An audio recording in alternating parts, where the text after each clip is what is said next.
Hey everybody, welcome back to Record-ology. Okay, what in the heck is this? We're gonna take a close look, figure out exactly what it is, what it does. It is wonderfully over-engineered. It's a beautiful design. It's very impractical, very unique, and has a very interesting tie to Jimmy Stewart, of all people. You're not gonna wanna miss this. Come out tonight, can't you come out tonight? Buffalo gals, can't you come out tonight? Welcome to Record-ology. Okay, you guys, and here it is. What is this thing? It is heavy, it's bulky. It is absolutely wonderful in my opinion. This is an alarm clock, if you can believe it. This is a Spirit of St. Louis brand alarm clock radio. And we're going to take a close look at all of the particulars. It's got some amazing design features. Very unique, not something you see every day, and kind of impractical, but I think it's wonderful. I think this thing is so cool. Let's take a closer look. Now, as you can see here, this is the badge on it, Spirit of St. Louis, New York to Paris. Obviously, this is in regards to the famous flight of Charles Lindbergh, nonstop from New York to Paris, the first transatlantic nonstop solo flight.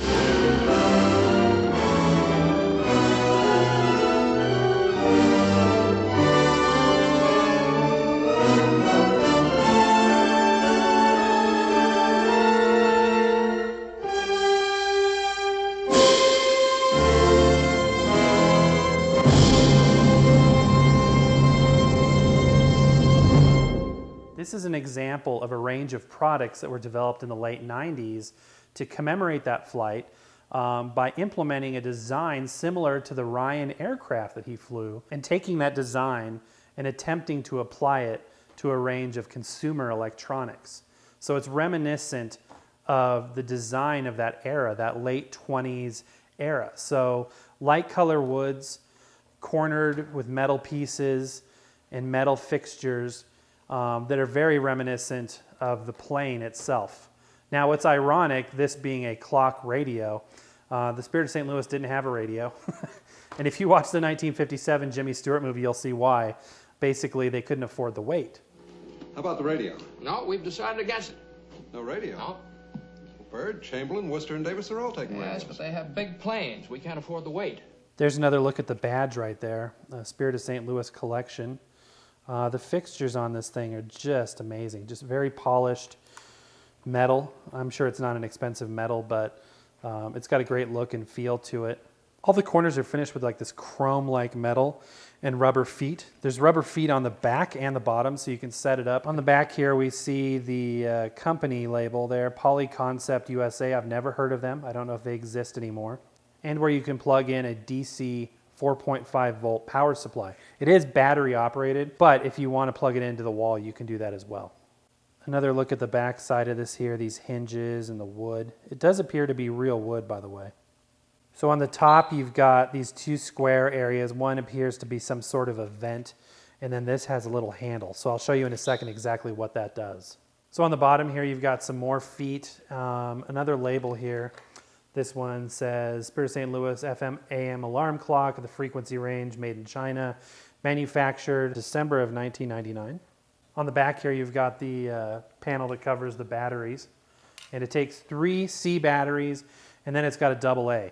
The AA is to power the clock. So even if you plug into the back there, I think you probably need a AA for the clock. That way, it's always accurate. Plastic parts are all over this thing in addition to the wood and metal, but overall the quality feels nice. It doesn't feel cheap. It's definitely a novelty piece. Okay, on the side here, you can pull on this and out comes the FM antenna. And then it hinges upward, which I think is kind of cool. You can see it's a pretty tall antenna there. But I've also discovered that it's pretty necessary in order to get a good signal on the radio. Slide it back in. And it's got this little thing that says, caution, FM antenna, handle with care. I don't know the purpose of that. But actually, I didn't know that this was like, at first I pulled it out like this far, and I'm like, oh, that's weird, it's like a pole. And obviously I knew it was an antenna. I didn't realize it was like a full telescopic antenna on its side there until I pulled it all the way out. But super neat, very unique. Okay, with the clips unclipped, we're going to open it now. Big reveal. Oh, look at that, you guys. Is that not the coolest thing ever? Again, this is designed to resemble the Ryan aircraft that Charles Lindbergh flew to Paris from New York City, the Spirit of St. Louis. And obviously, none of this is an exact replica. He didn't have a clock radio or an alarm clock or even a radio in the airplane. But this is a design inspired by that momentous occasion and inspired by the design of electronics, especially in that era, the late 1920s. All right, guys, let's take a closer look. Okay, so inside there's a little bit more plastic than is on the outside, but we got our switch here. This is a very old school, hard clicking switch, and it's just a fun way to turn something on. I wish more electronics had switches like that. I think that that's really, really cool. Going up here, you'll see that there's another badge here for the radio alarm clock, Spirit of St. Louis. That commemorative plaque or something similar is all over this unit, all over this unit. Being that it is a radio, there is a tuning dial there. It is, very simplistic, but it gets the job done. One thing that I learned in terms of resolution, one thing that I learned in terms of signal, one thing that I learned in terms of listening to the radio on this is you really do need that antenna extended. Otherwise, you can't really pick up much stations. Going down here, we've got the AM/FM band, the volume, and a tone knob, which is interesting. For those of you kids that don't know what in the world tone is, before the days of prolific treble and bass controls, you'd have this all-in-one knob that would give you a little bit of control. This is a pretty loose knob. All of these are fairly loose. I mean, it's not like this super mega high quality thing, you guys.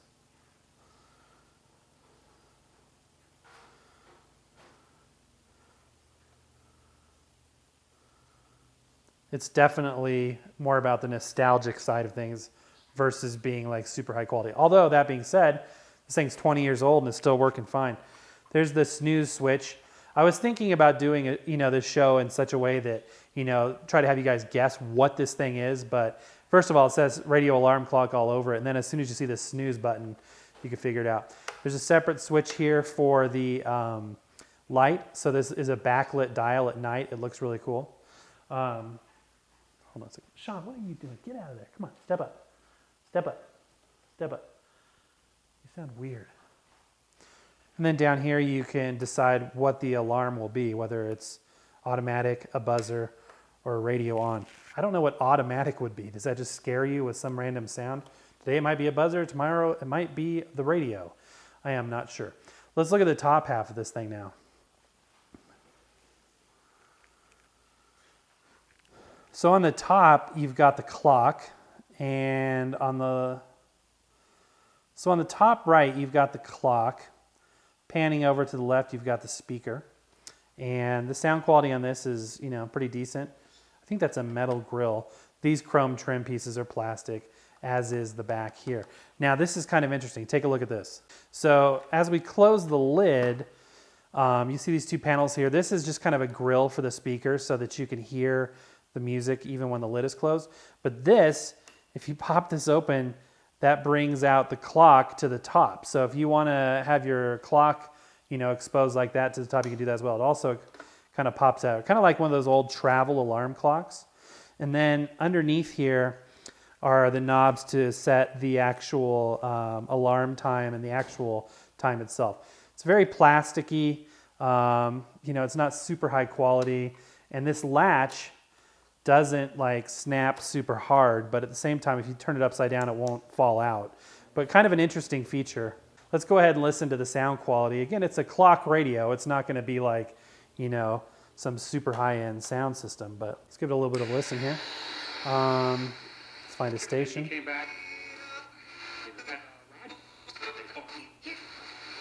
don't want to give you more Bible knowledge. I want to help you apply.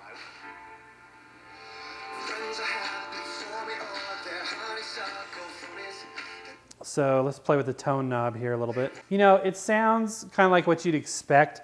Speaker technology as a whole has increased so dramatically over the last 20 years. The speaker makes decent sound. It's really not bad at all. You could definitely use this as a small desktop radio. No problem at all. I mean, it's not going to be, a primary source of audio for you, but at the same time, this would be a cool desk side radio, something that would be really cool to have like at work, at your desk or at your home office or something like that. I could see possibly putting it at your bedside as an alarm clock, but this has a kind of a weird thing. You have to pull up on this to get it to rotate closed all the way. But at the same time, it's really unique, and I like the nod to history. Like I said before, it's got rubber feet on the bottom and on the back, which is kind of nice. So you can set it like that or like that.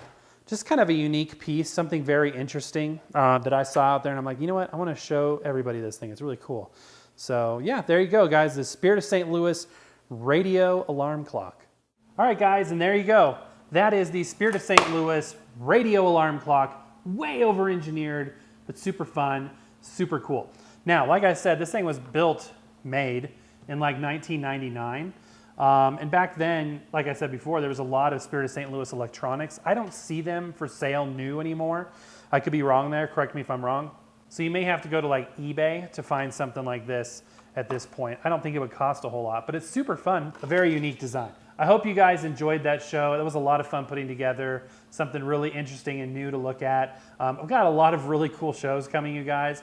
I have been working with some partners to bring you some really cool products. You're not going to want to miss this over the next few weeks and months. We've got some awesome content. You're not going to miss that. Now, would you do me a favor? Could you hit subscribe for me? That would mean a lot. Over 90% of our audience are unsubscribed. So I know you're out there, which I very much appreciate. However, if you could hit that subscribe button and give me a thumbs up, or if you didn't like the show, give me a thumbs down. Give me a thumbs something.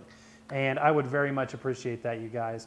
All right, and that is all for this week. Stay tuned. We're going to have more in the middle of the week and more next weekend. 2 shows a week, you guys. In the meantime, though, happy record hunting. We'll see you next time. I'm not very good at this. Neither am I. Okay, what can we lose? Thank you for watching Record-ology. Stay tuned for a new show every Sunday and Wednesday. Don't forget to hit subscribe and check us out on Instagram and Twitter. Hey, you're wonderful.